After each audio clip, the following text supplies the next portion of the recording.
Bismillahirrahmanirrahim. Assalamualaikum warahmatullahi wabarakatuh. Selamat pagi. Yang terhormat Ibu Dr. Erika Nurmartiani, SPDMM, dan teman-teman semua. Saya Dini Hayati sebagai moderator dari kelompok 4 akan memandu jalannya presentasi kali ini. Adapun pemateri yang akan menyampaikan materi presentasi kali ini ialah Jijin Aryanti, kami Salaria Jamindayani. Kami akan mentransmisikan penelitian mengenai PT Jakarta. Presentasi ini akan mendalam dalam beberapa sesi, yaitu menyampaikan materi dan mengumpulkan kesimpulan. Selanjutnya, dipersilakan kepada pemateri. Baik, terima kasih kepada moderator. Di sini saya akan memaparkan tentang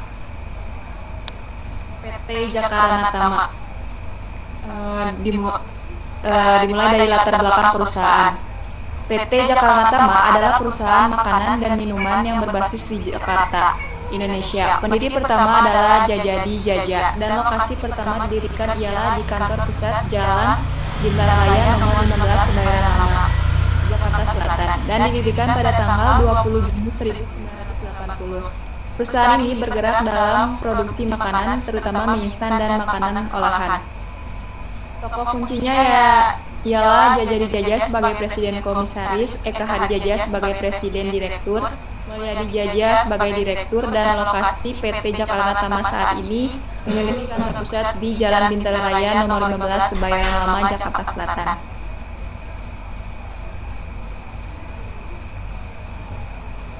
Selanjutnya yaitu tujuan didirikan perusahaan. Perluasan usaha. Jajadi Jaja, sang pendiri, bermaksud memperluas usahanya dengan mendirikan PT Jakarta sebagai perusahaan distribusi yang mendistribusikan berbagai produk antara lain mie instan, makanan kaleng, sosis siap saji, dan produk. Selanjutnya diversifikasi produk.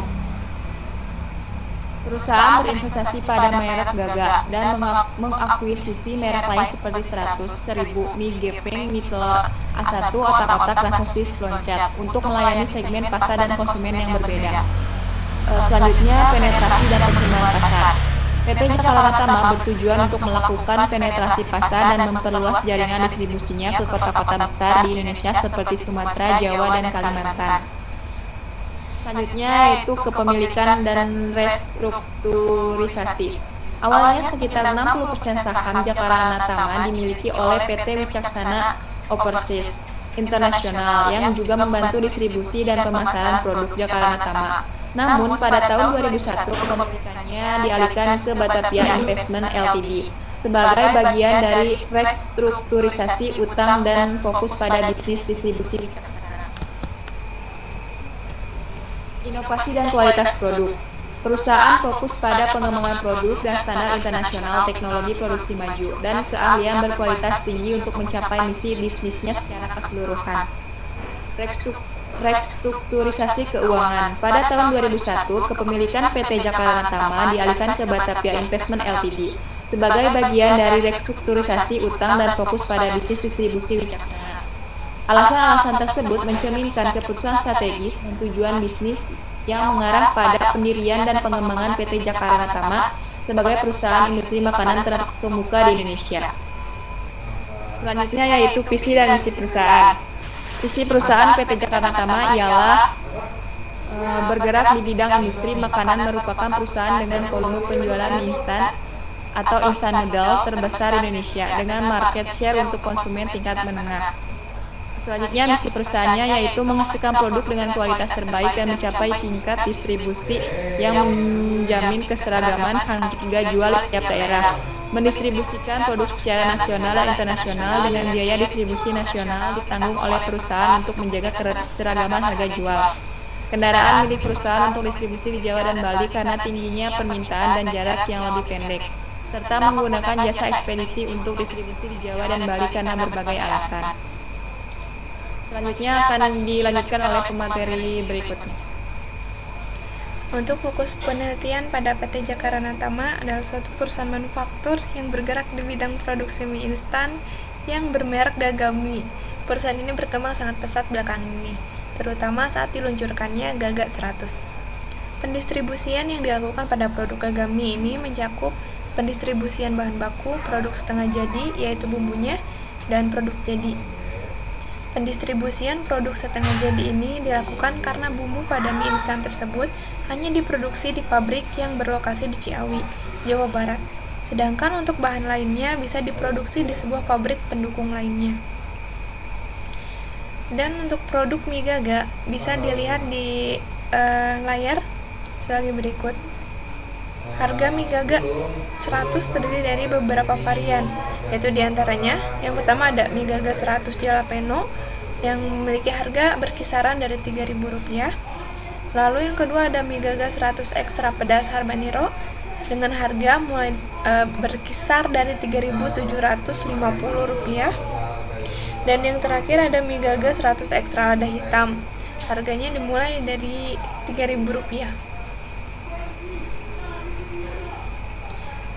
Untuk pemasaran PT Jakarta mulai beberapa yang pertama melalui iklan, yaitu semacam legitimasi yang memungkinkan penjual mengulangi pesan berkali-kali. Pembeli menerima dan membandingkan pesan-pesan dari berbagai pesaing. Selanjutnya promosi penjualan, menggabungkan suatu konsesi, dorongan atau kontribusi yang memberi nilai bagi konsumen.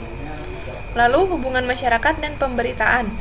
Daya tarik hubungan masyarakat dan pemberitaan didasarkan pada 3 sifat khusus, yaitu kredibilitas yang tinggi, kemampuan menangkap pembeli yang tidak hati-hati, kemampuan untuk mendramatisir suatu perusahaan atau produk. Lalu selanjutnya penjualan pribadi. Alat yang paling efektif pada tahap terakhir berupa proses pembelian, khususnya dalam membangun preferensi, keyakinan, dan tindakan pembeli. Dan yang terakhir melalui pemasaran langsung. Contoh bentuk pemasaran langsung seperti surat langsung, telemarketing, atau pemasaran internet. Dan untuk selanjutnya akan dilanjutkan oleh pemateri berikutnya.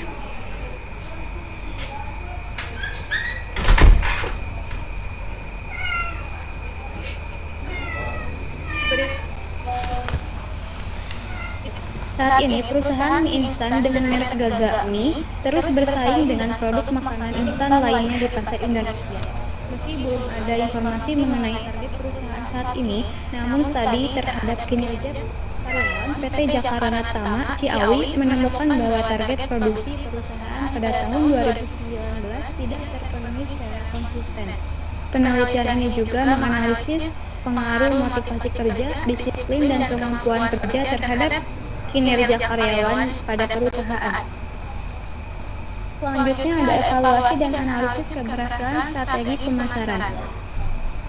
Evaluasi yaitu keberhasilan strategi pemasaran PT Jakarta memerlukan informasi lebih lanjut, terutama terkait data penjualan, penetrasi pasar, dan respon konsumen.